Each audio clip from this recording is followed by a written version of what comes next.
Amen. Amen. Mga kapatid, amen. Amen. Bakit siyang may malakas na yung boses ko?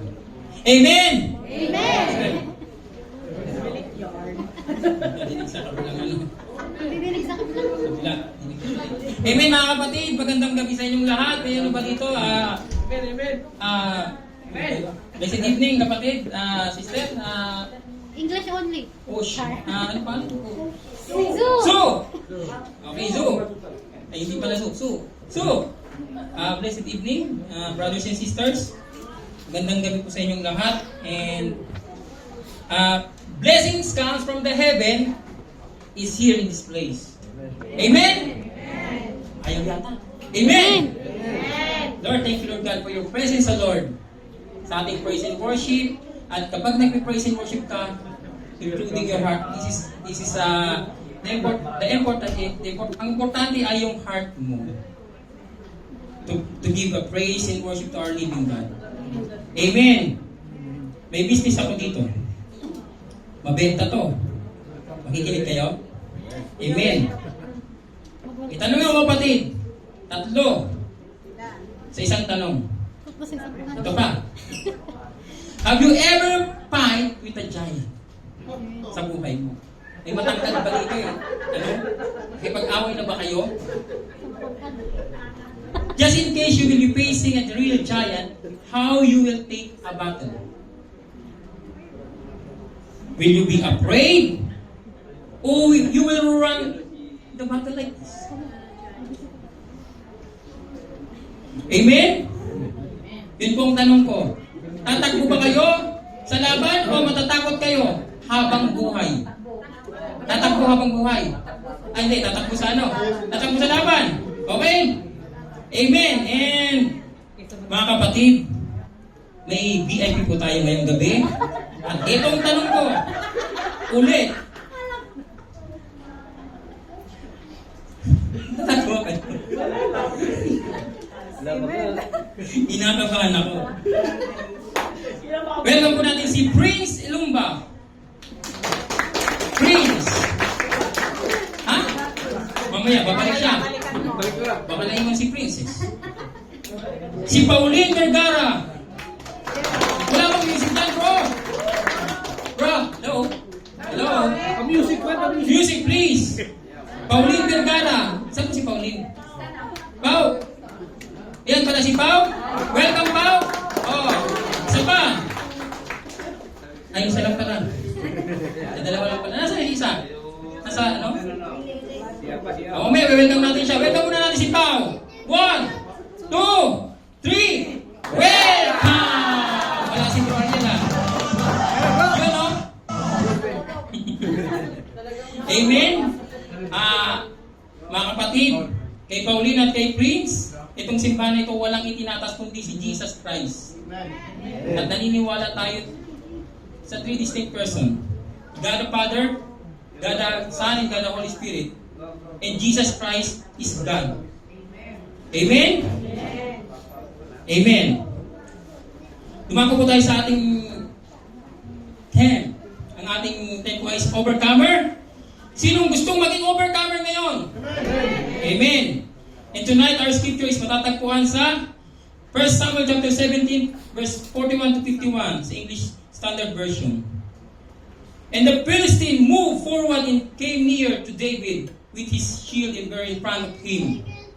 And when the Philistine looked and saw David, he disdained him, for he was but a youth, ruddy and handsome in appearance. And the Philistine said to David, Am I a dog that you come to me with sticks? And the Philistine cursed David by his gods. The Philistine said to David, Come to me, and I will give you flesh to the birds of the air and to the beasts of fields. Then David said to the Philistine, You come to me with a sword and with a spear, with a javelin, but I come to you in the name of the Lord of hosts, the God of armies of Israel, whom you defiled. This day the Lord will deliver you into my hand, and I will strike you down and cut your head. Cut your head. And I will give the dead bodies of the host of the Philistine this day to the birds of the air and to the wild beasts of the earth. that all the earth may know that there is God in Israel, and that all his assembly may know that the Lord saves not with sword and spear, for the battle is the Lord's, and he will give you into our hand. When the Philistine arose and came and drew near to meet David, David ran quickly toward the battle line to meet the Philistine. And David put his hand in his bag and took out stone and slung it and struck the Philistine on his forehead. The stone sank into his forehead and he fell on his face to the ground. So David prepared over the Philistine with a sling, and with the stone he struck the Philistine and killed him. There was no sword in hand of David. Then David ran and stood over the Philistine and took his sword and drew it out his sheath and killed him and cut off his head with it. When the Philistines saw that their champion was dead, they fled. Amen. Sila po tayong lahat mga kapatid.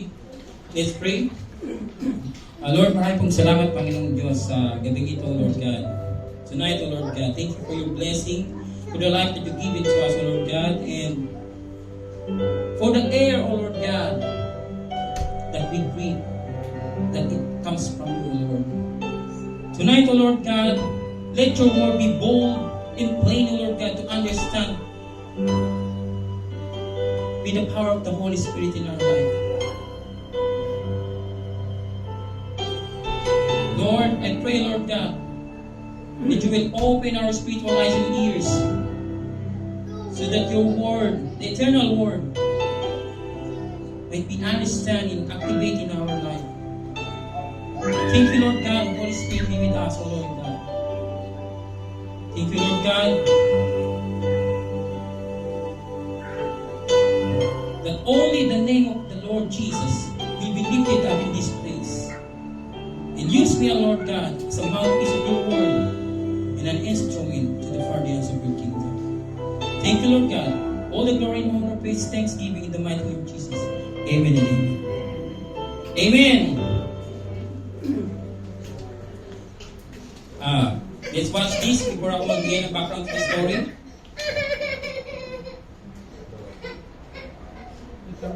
Okay. May video po tayo, manunood po tayo. Sino na nag-champion dito? Wala pa. Wala pa, patalas-tas.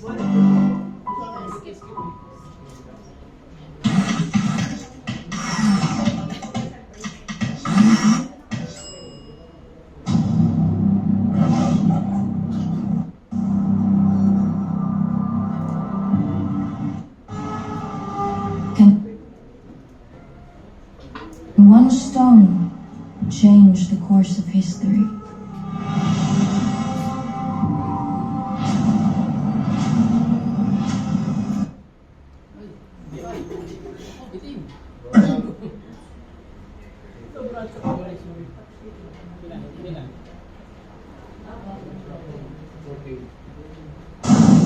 Create the legend.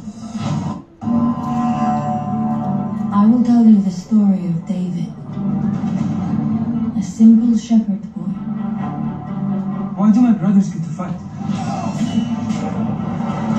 And I'm stuck here. David, you are not a man of blood. An outcast who became one of the most famous kings who ever lived. God does not see what man sees. He sees into The heart. And you have the heart of a lion.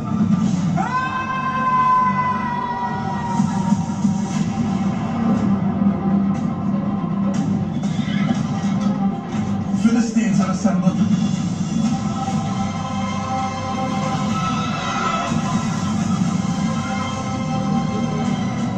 I saw the print of a hand, larger than a weaver's basket. I have a giant. What? My king. I will fight the giant. Fight him with the same spirit you bring into this room.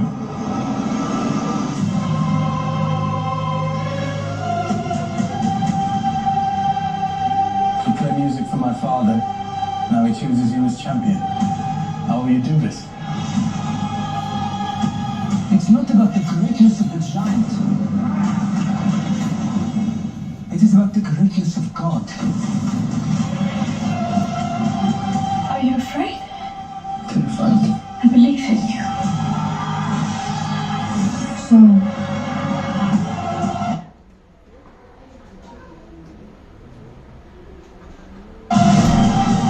again I ask this question.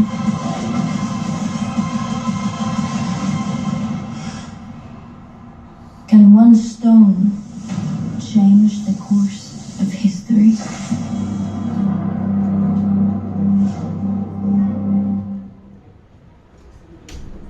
Amen. Alam naman natin, kilala natin si David, di ba? Si David yung kapitbahay lang natin. May kakilala pa kay David? Oh, David! Yan, ganyan. Dito po sa ating story sa 1 Samuel, To secure this land, the Israelites must defeat the Philistines. yan, sa 1 Samuel, di pa kasi tapos yan eh. Buo kasing movie yan. Okay? Matatapos, mauubos yung oras natin pag pinanood natin lahat. Ang kwento po na itong ating 1 Samuel chapter 17 is hinamon ni Goliath ang buong Israelites. Ang buong Israelites. Ibig sabihin, sa panahon natin ngayon, lahat ng Kristiyano hinamon ng demonyo, ng devil. Okay? Hinamon at walang ni isa ang tumindig at lumaban kahit mismo ang hari na si King Saul na dapat siya ang pupunta doon. So merong isang nanindigan at tumayo para makipaglaban doon kay Goliath.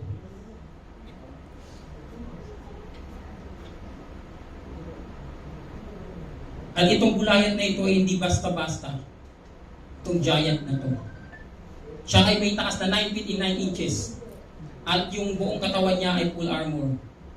At meron siyang sword, spear sa kanyang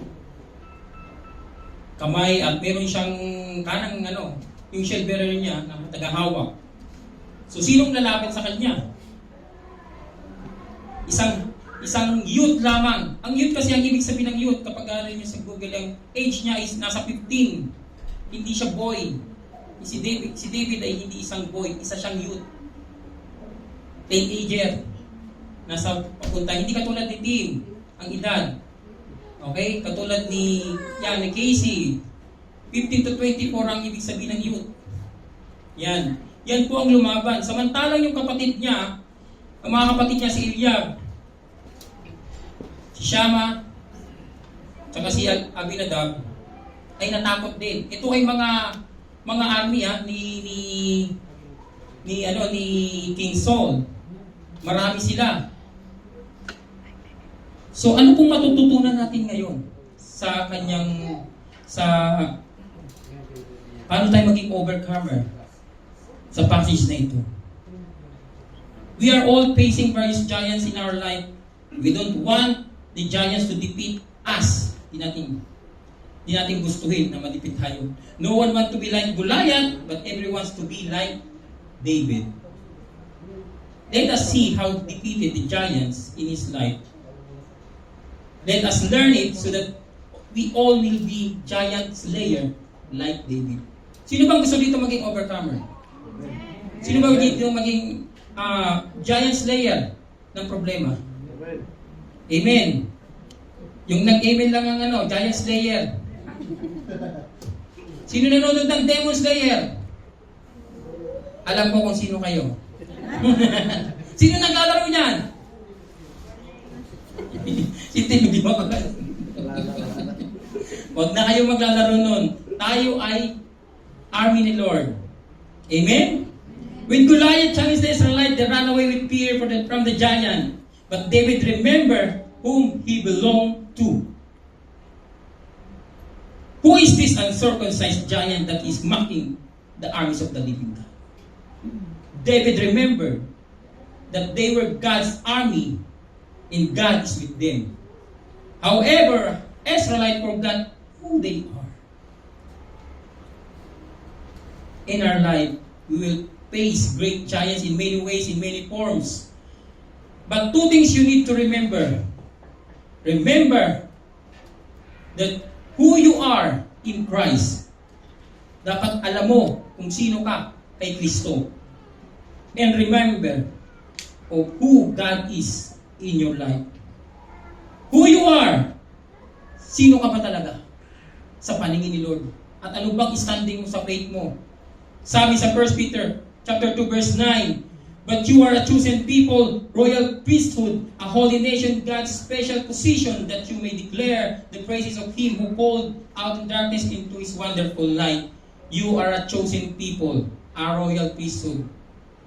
Hindi po tayo basta-basta mga kapatid. If you receive Jesus Christ as Lord and Savior, hindi po natatapos yan dito. Kailangan malaman nyo kung anong authority nyo. Paano nyo matatalo ang kalaban? Kung hindi nyo alam kung anong stand nyo sa faith. Sinasabi lang natin na tayo ay isang Kristiyano. But you don't know what is stand your faith. You are a chosen people. You are a royal priesthood. Amen. You are God's beloved child. You are redeemed. God has purchased you from slavery of sin and justified.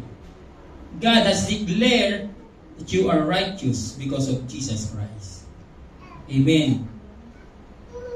Ang ating pong title ay Overcome the Giants. How to overcome giants? To overcome giants, you must, number one, engage in battle. Sabi din sa 41, verse 41 to 44, and the Philistine moved forward and came near to David with his shield bearer in front of him. And when the Philistine looked and saw David, he disdained him, for he was but a youth, ruddy and handsome in appearance. And the Philistine said to David, am I a dog, that you come to me with sticks? And the Philistine cursed David by his gods. The Philistine said to David, come to me, and I will give your flesh to the birds of the air, and to the beasts of the field. So, nakakatakot. Hindi po ganyan yung boses ni Goliath, ha? Baka ganito kalaki.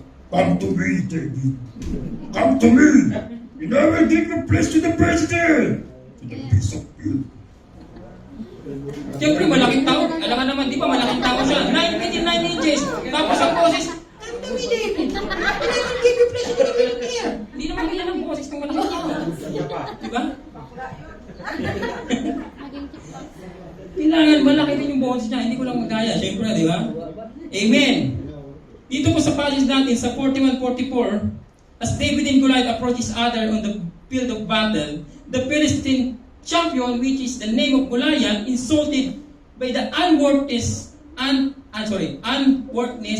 of this young opponent, si David. Ininsulto niya. Goliath asked if he's a dog that can be chased off with a stick, and curses David was his God.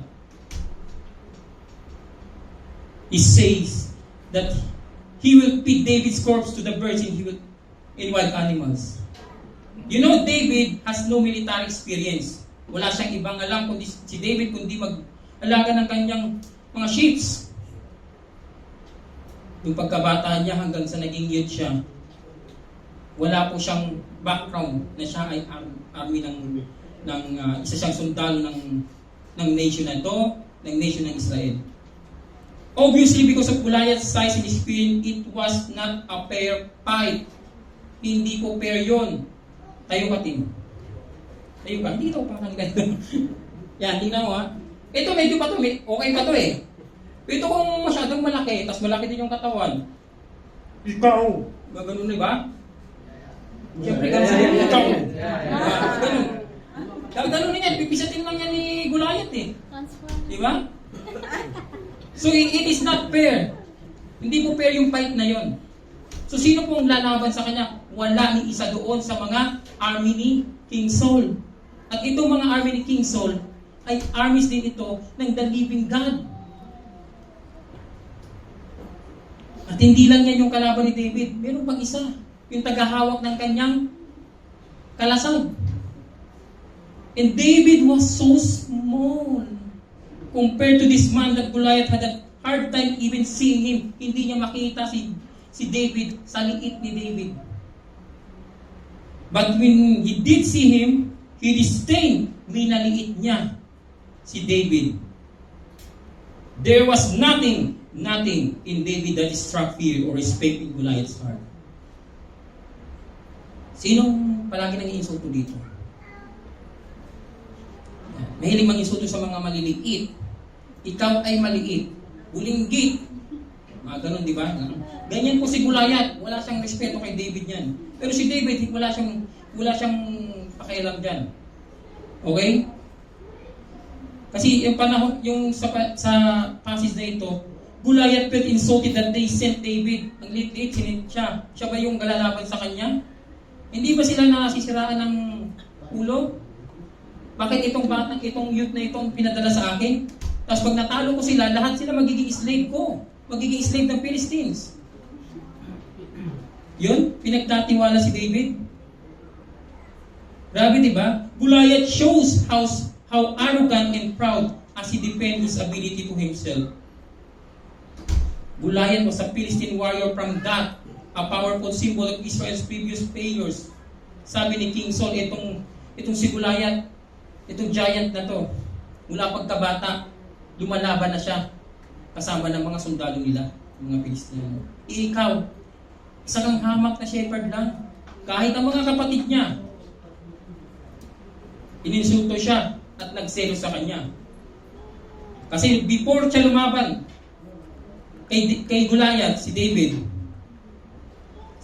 po ay inanoint as a king ni Samuel, ni Prophet Samuel, doon sa chapter 16. Kapatid, kapag ikaw ay isang Kristiyano, dapat alam mo kung anong authority mo. Kung tinanggap mo si Jesus Christ, nandyan sa iyong Holy Spirit, alam mo dapat kung ano ang ibinigay sa iyo ni Lord na privilege. Ito ay hindi galing sa iyo, galing to kay Lord. At kung ano man yung problema na meron ka, ay kakayanin mo ito dahil nasa iyo si Lord. Itong ginawa ni Goliath, denoting the underdog situation, a contest where a smaller, weaker opponent faces a much bigger. Kahit ano pang ang problema mo, kapatid.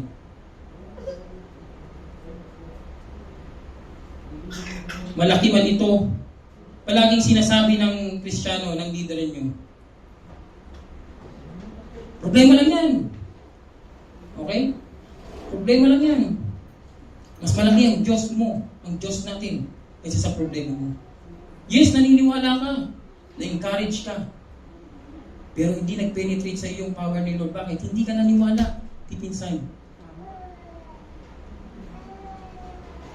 Yung mga pinayuhan mo, leader man yan o kasama mo sa church na pinayuhan ka, walang magpapayo sa iyo na unbeliever tungkol kay Lord. Ang ipapayo sa iyo, iinom mo na lang yan. Tara, punta tayo dun sa Emirates. Hindi Palace. Emirates Market.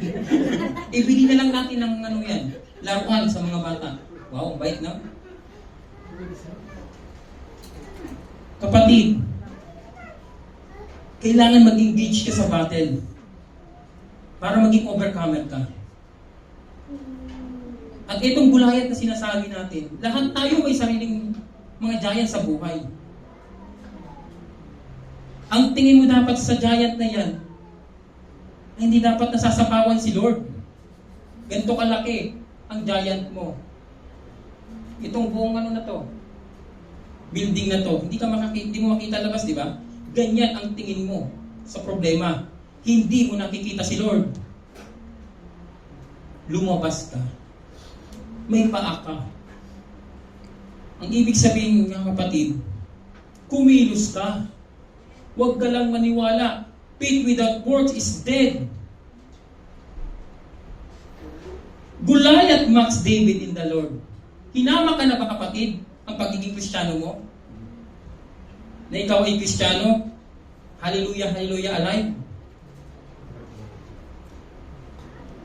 Ang unang-unang mag-persecute sa iyo ay yung pamilya.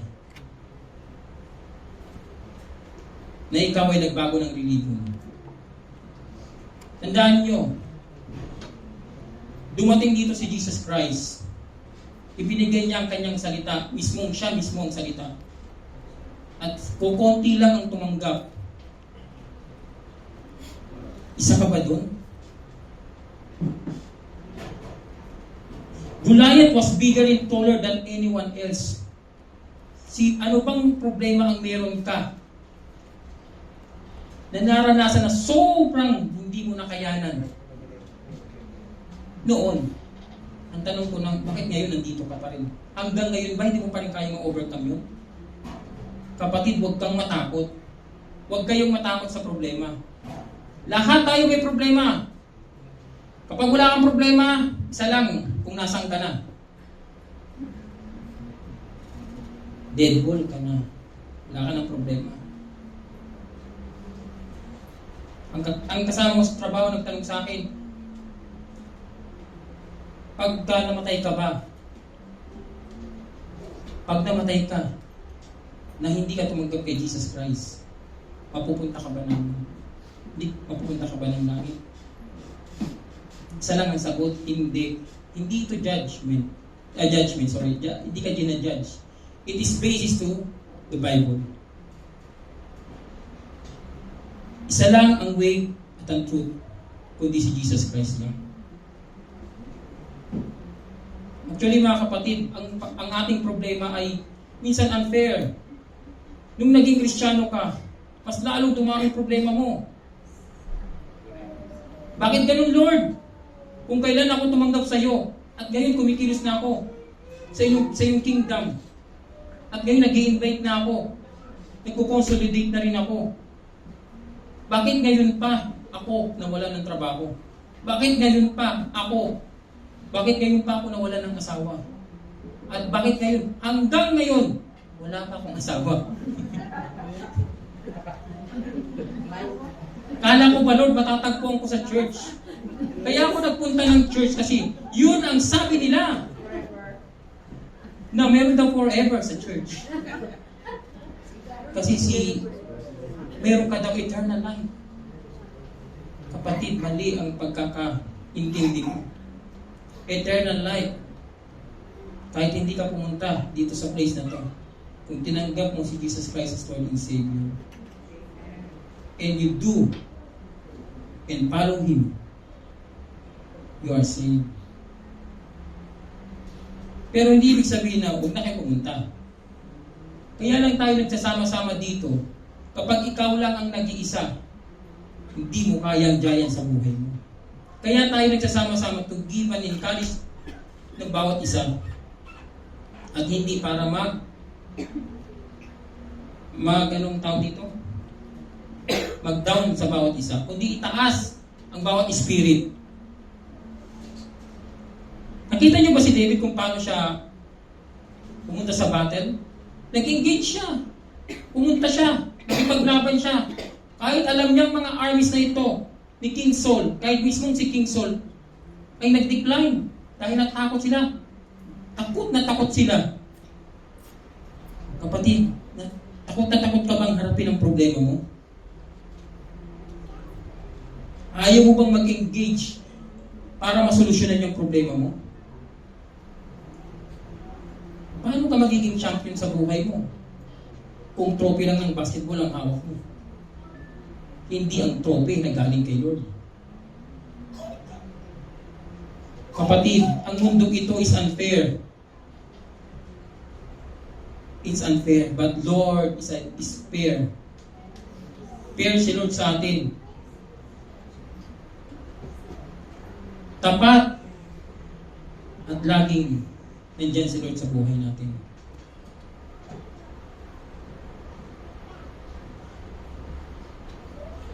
David's saying is, let it be known that the real battle between human power and the power of Yahweh. Hindi po battle mo ito. Kaya ka nag-engage kasi alam mo na ikaw ay Kristiyano. Alam mo na kung paano lumaban. Sino bang pumunta sa labanan na walang armor? Sinong nagpunta doon na ang gamit ay sandok? Wala, kapatid. Pero si David, mapapansin nyo, ang hawak niya lang ay ang kanyang staffs, tsaka yung sling, tsaka yung bato. Kaya nga sabi ni di ba, ni Goliath, sabi niya, ito pang ilalaban niyo sa akin? Ito lang may hawak na staff, itong stick? Ito ba yun? Kapatid, pag meron nag-underestimate sa inyo, pag ibig sabihin ng disdain is ina-underestimate ka as a Christian. Know your authority as a Christian. Hindi pwedeng may magsabi sa inyo na ikaw ay hindi Kristiyano, itatanggapin mo na. Say yes lang para walang away. Kapatid, ano man ang problema mo? May problema ka sa pera, huwag mong tatakbuhan. Harapin mo. Balik rin natin sitwasyon. Ikaw ang hiniraman. Wala sumasagot. Ikaw ang hiniraman. Napanood ko nga sa sa Facebook sabi nung isa pare, bakit pinapatawag pa rin? Bakit dami kong pera dito, nakakainis. Ito, gusto kong pautang. Pare, pasensya ka na. Nakakainis din yung buhay ko.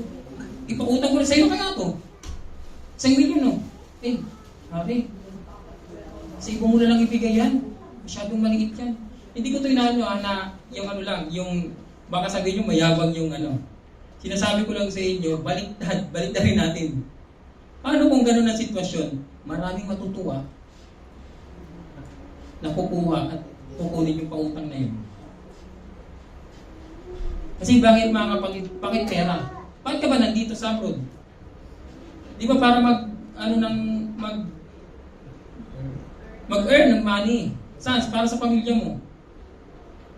Kung iniinsulto ka sa iyong trabaho, dahil sa iyong category, sa iyong pinasukan, sa iyong trabaho, huwag kang magpapapi kapatid. Ipag-pray mo. Kapag may problema ka sa pera, ipag-pray mo at magbayad ka. Ipag-pray mo at mag-budget ka. Ipag-pray mo at huwag kang utang ng utang.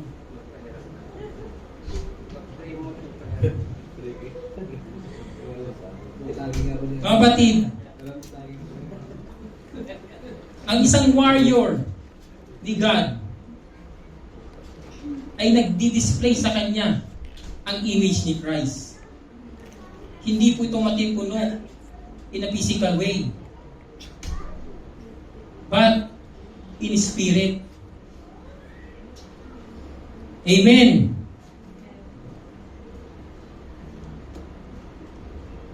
To overcome giants, you must, number 2, supernatural intervention of God. Yan, the battle is the Lord's. Then David said to the Philistine, you come to me with a sword, with a spear, and with javelin, but I come to you in the name of the Lord of hosts, the God of armies of Israel, whom you defied. This day the Lord will deliver you into my hand, and I will strike you down and cut your head. And I will give the dead bodies of the host of the Philistines this day to the birds of the air and to the wild beasts of the earth, that all the earth may know that there is God in Israel, and that all this assembly may know that the Lord saves not with sword and spear. For the battle is the Lord, He will give you into our hands. David is not intimidated by Goliath or shield bearer in front of Philistine. Champion. Kahit champion pa yan, hindi siya intimidate. David acknowledged Goliath's impressive weapons and then dismissed them. Tinignan niya ang problema, tinignan niya yung kung saan ang galing, kung ano yung ni David, kung ano ang itsura ng kalaban. At sa isip niya, walang iba, kundi gabiin lang ito. David declared that he comes to the battle in the name of the Lord Almighty, whose armies Goliath has been defying. David tells the champion of the Philistine that by the Lord's power, he will strike Goliath down, cut off his head, and give his body to the birds and animals. In this world, kailangan malaman ang Israel, ang Diyos ng Israel ay totoo. Yan ang gusto ni David. Kapatid, sa iyong pagkatao as a Christian, kailangan makita sa iyo si Jesus. na ikaw ay totoong Kristiyano, huwag po siyang ikahiya.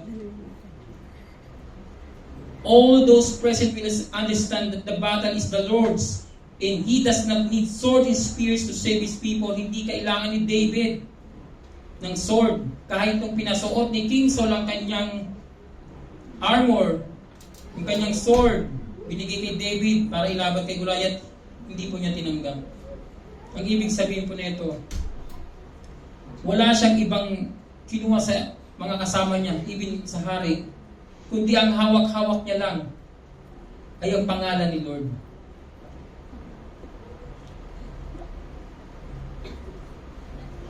Sabi pa dito, and I will give the dead bodies of the host of the Philistines this day to the birds, air, to the wild beasts of the earth. Yun po ang nakikita ko, Tim. Nakikita ko, Tim, ha? Yun po ang ibig sabihin ni David.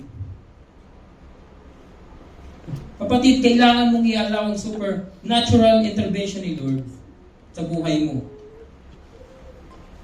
Kailangan pagdating mo dito sa simbahan, hindi ka dapat natutulog. Dapat nakikinig ka. Pag alis ka dito sa simbahan, alam nyo dapat kung ano ang word ni Lord, hindi kung ano lang yung sinabi ko na example. Kundi yung word ni Lord. Ang Psalms chapter 17 verse 41 to 51, kung paano tinalo ni David si Goliath by the power of the Lord Almighty, that in His name there's a power. At walang ibang pangalan na ibinigay dito sa mundong ito. Sa itaas man ng langit, sa baba man ng langit, at sa ilalim ng lupang ito, walang ibang pangalan kundi ang pangalang Jesus lamang. Nagde-devotion ka, kapatid, di ba? Sino nagde-devotion? Malungkot ang devotion niyo. Amen. Kapag nagde-devotion ka, kailangan excited ka kay Lord. Minsan nakakasawa talaga na ikaw lagi nandun. Bakit? Marami kang gustong gawin. Yan ang feel mo eh. Huwag mong i-feel. Kailangan choose to obey God. Katulad ng ginawa ni David. Wala siyang negative thoughts nung panahon ay nilabanan niya si Goliath. Wala siyang pangalawang thoughts na kailangan, ano ba, kakayaw ba to? Wala siyang ganun.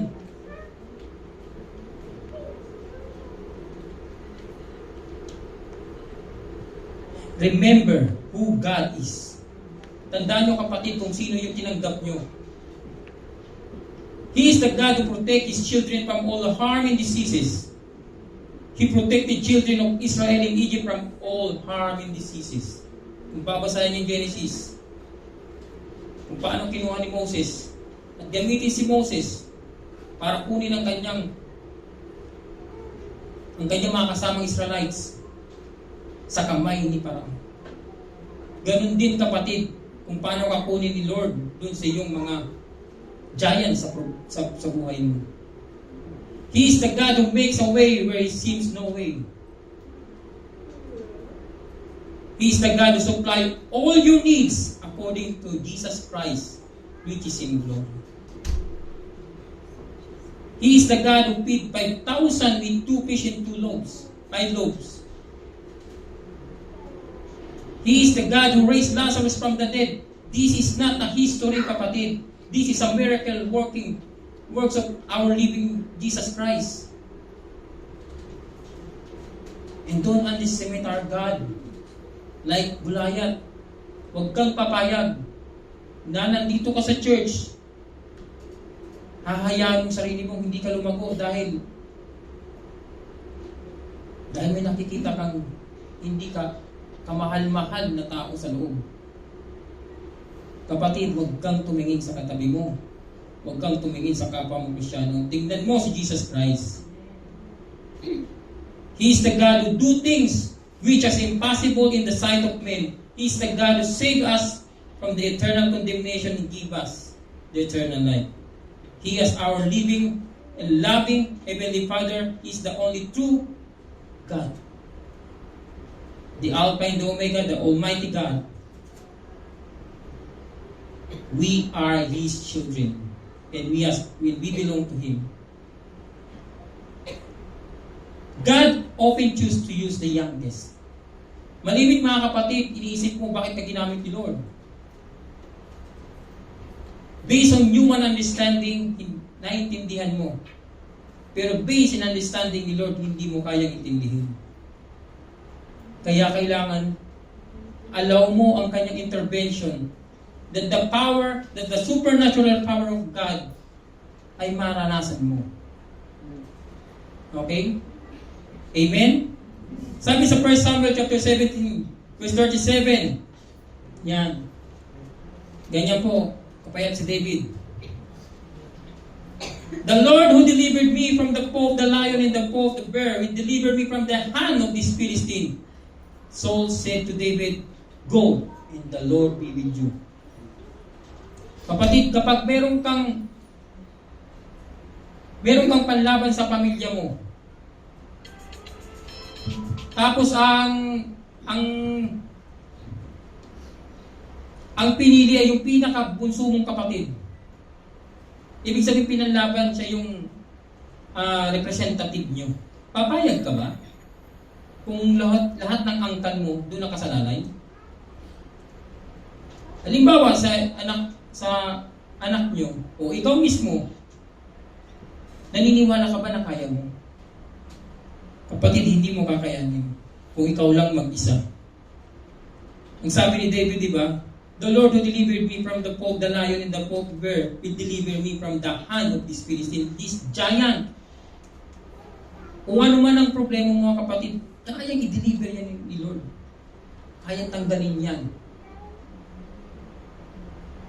Kayang bigyan niya ng solusyon. Bakit pinagkatiwalaan ni Saul? Pinagkatiwalaan ni Saul si David. Mahirap magtiwala sa isang youth. Pero nakita ni King Saul, mismong hari ng Israel, na si David ay kasama si Lord. Kasama ba natin si Lord? O naantok na kayo? Amen. David knew his position that he's not an ordinary man.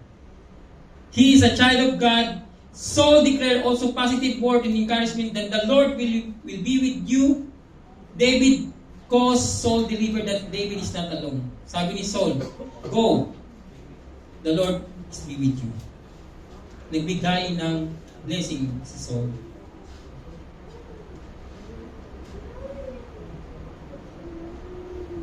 Alam niyo ba kapatid, si Goliath ay 40 days at 40 nights niyang hinahamon ng Israelites. Ang problema mo ba, hanggang kailan ba nag-umpisa at hanggang kailan matatapos?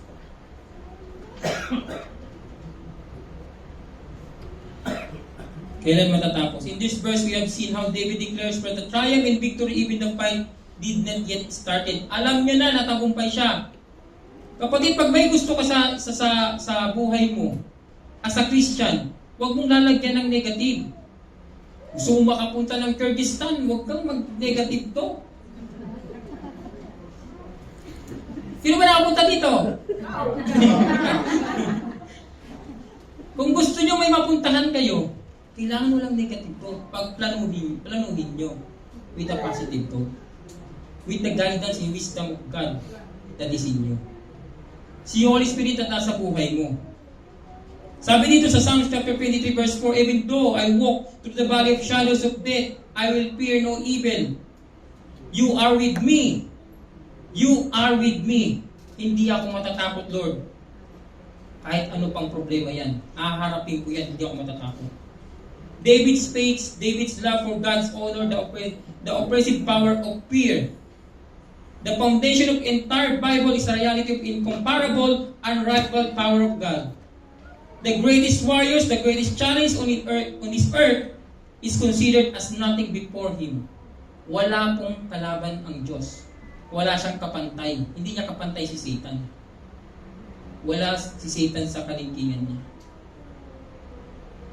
Kaya wala siyang kalaban. Si Lord. Tayo, kalaban natin si Satan. Kaya kailangan natin kumampi doon sa champion na hindi kailanman natalo. Walang iba kundi si Jesus.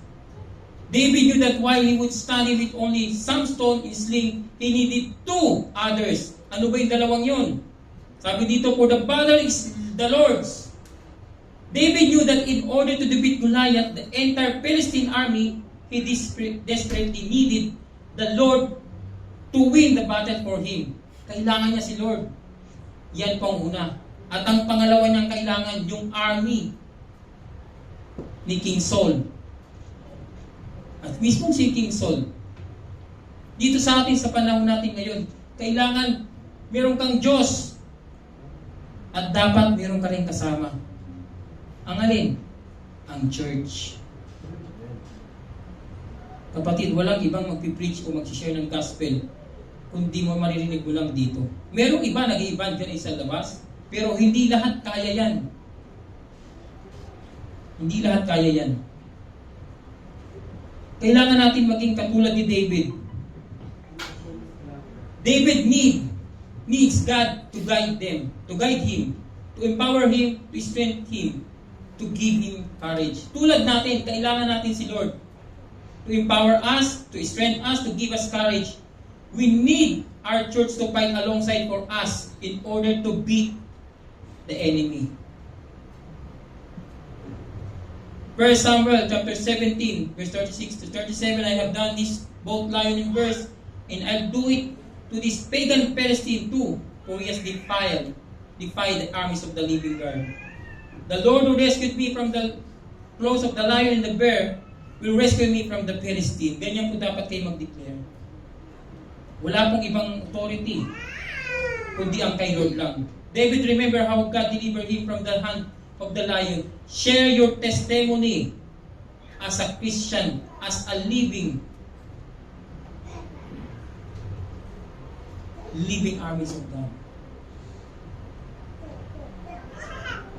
Don't let anyone to stop you o pagtawanan ka sa faith mo o huminto ka. Tandaan nyo kapatid, ang natalo, ang nakipaglaban at natalo ay hindi talaga totoong natalo. Pero ang totoong natalo ay yung nag-quit sa kanyang faith. He might have thought that there is a battle to be won and he will not allow anything to stand in his way. Pagkasama mo si Lord, walang makakabara sa iyo. Kung ikaw ay sinusunod si Lord, hindi dahil sinasabi mo lang, itong sabi ko, itong sabi ni Lord, dinideclare ko, gawin mo. When the Lord is in your side, you don't have to be afraid, and you will be able to face the giant and to destroy that giant. Dapat may confidence ka na nakadepende ka sa living God, which is Jesus Christ. Many times we tend to depend on ourselves, to our abilities and our knowledge, but God wants us to depend on Him. Huwag po yung sarili natin. He loves us, He cares for us, He wants to protect us. We have to depend to Lord, surrender our life to Jesus, and build our life in the solid rock, which is Jesus Christ alone. Sabi dito, David had faith in a rock and he defeated the giant. All you need is faith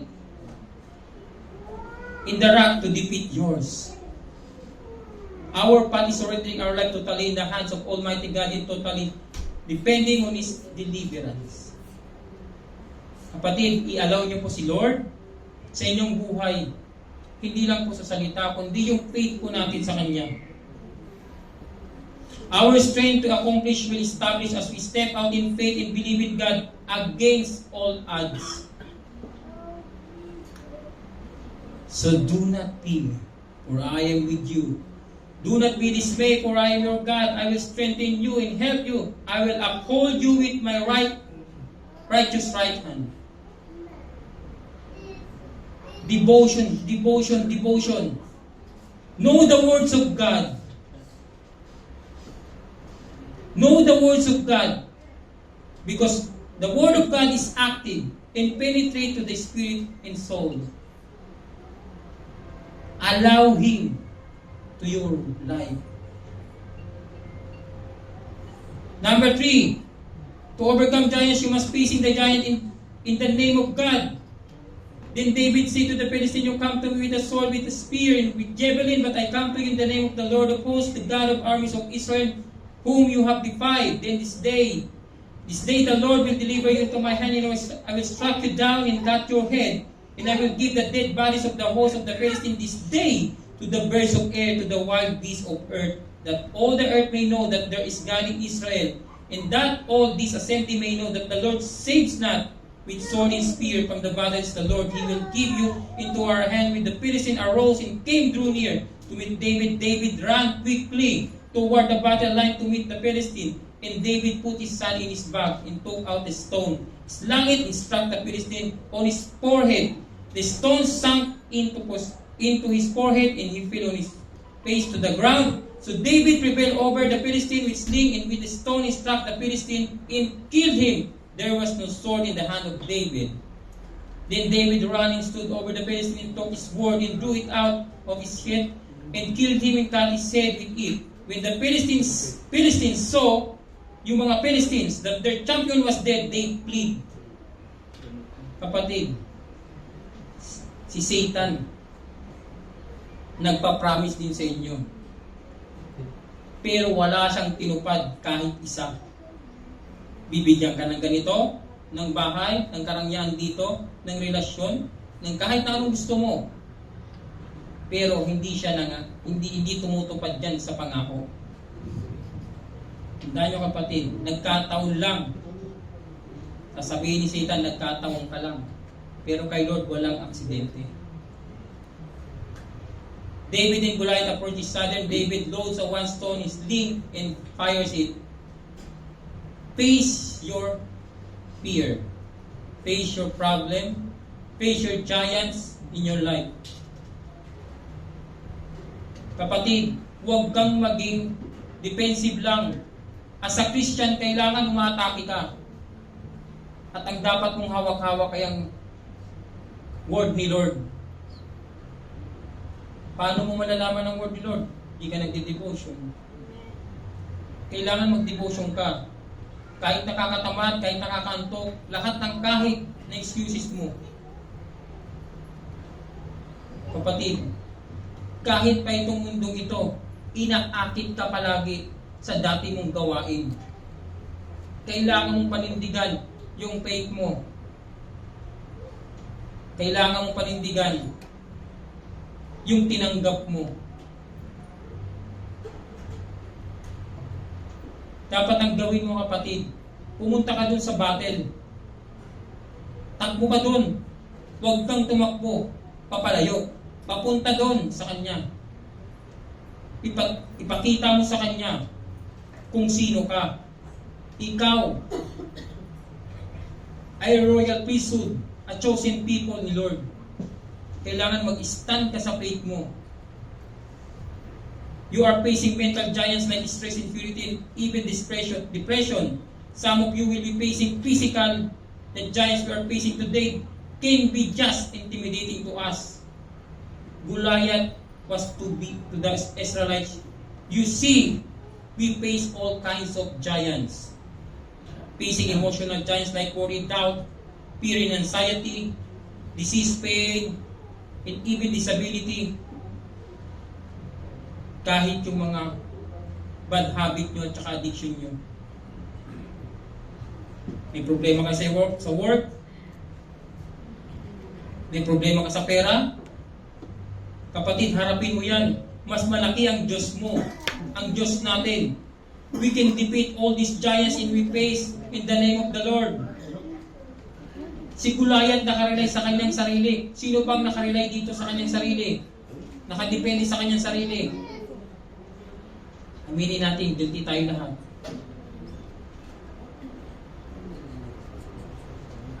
Goliath rely on himself. Isipin nyo si Goliath. Isa kang Goliath kapag nakarelay ka sa sarili mo. At walang ibang Goliath na nauna pa, kundi si Satan. Doon sa skills niya, sa experience niya, lahat. But David comes against Goliath in the name of the living God.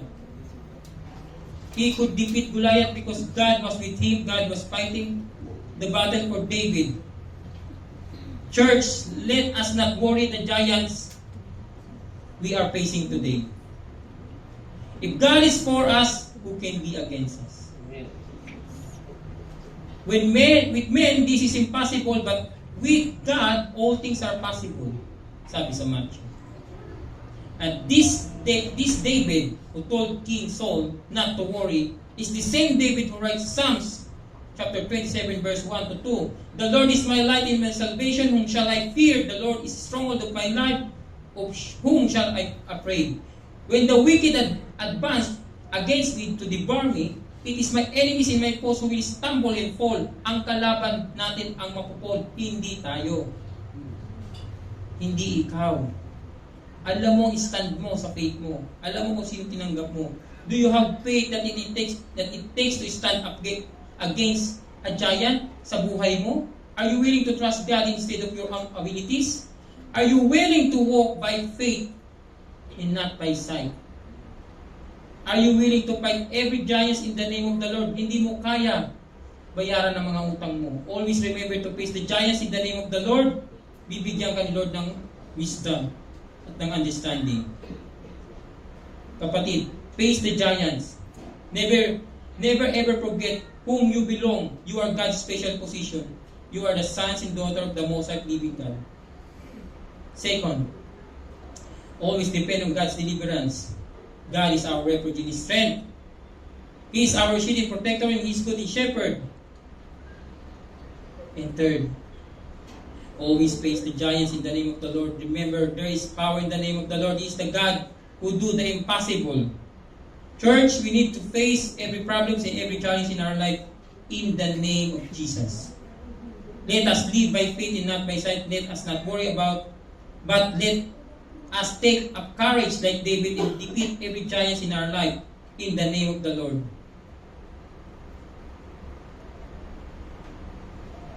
Kapatid, walang ibang makakadipit sa giants na buhay mo kundi si Lord. Ang totoong champion sa buhay mo, si Lord. Sa 1 Samuel chapter 17, hindi po si David ang best warrior at hindi siya ang champion, kundi si Lord, si Jesus. And I believe God is calling you this evening to stop trying to fight your battles according to your wisdom, according to your efforts. For the Lord saves not with sword and spear. Yan kung tatanda natin, hindi po kailangan natin yan, kundi ang kailangan natin yung wisdom ni Lord. At itong battle na ito ay kay Lord. Sabi dito, courage to face a giant. Dapat may courage ka. You are not defeated when you lose. You are defeated when you quit. Ito po yung sinabi ko kanina. Ito po yung last verse ko. Makakangiti na kayo. The Lord will fight for you. You need only to be still. I will rise up. I will not be defeated. My champion is Jesus Christ. Wala nang iba. Kaya mga kapatid, to overcome our giants in our life, you must engage in battle. Allow God the supernatural power and face the giant in the name of Jesus. Today, with the power of God, the God's strength to sustain you, sustain me, God's wisdom to guide you, guide me, God's eye to look ahead for you and for me, God's ear to hear me and to hear you, God's word to speak you and for me. In God's Son to protect you and to protect me. Kapatid, bless ka. God be the glory.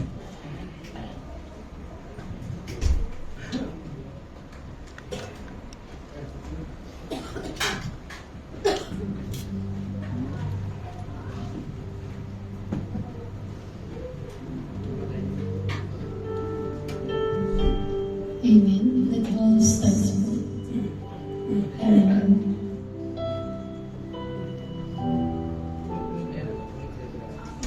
Hallelujah. Let's worship Him. Let's all worship Him. Tonight, Lord, we worship Your holy name, Jesus. We worship You, Jesus.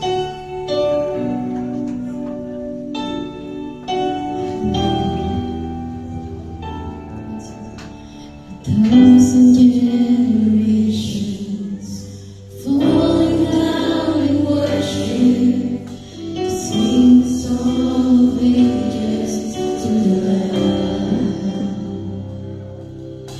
And all God before us, and all will believe, and sing the song of ages to the Lamb.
worship you, Jesus. We worship you. We worship you, Lord. We give our lives to you, Lord. Worship because you deserve the glory, the honor, the thanksgiving. As the giant Lord is crossing and is attacking to us, we believe that you are our champion. You are our champion because you have won the victor's crown. We give our lives to you, Jesus, because we just want more of your presence, Lord. More of your presence, Lord. I've tried so hard to see it. Took me so long to believe it, that you choose someone like me.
And the power of God is unstoppable. Can you say amen? When God will work, He will work in a miraculous way. And tonight, we give you praise, God, Father, because you are a miracle working God. Hallelujah. We worship you, Lord.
is the glory forever.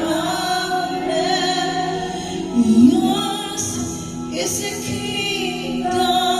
Yours is the power. Yours is the glory forever. Amen. See you all the glory.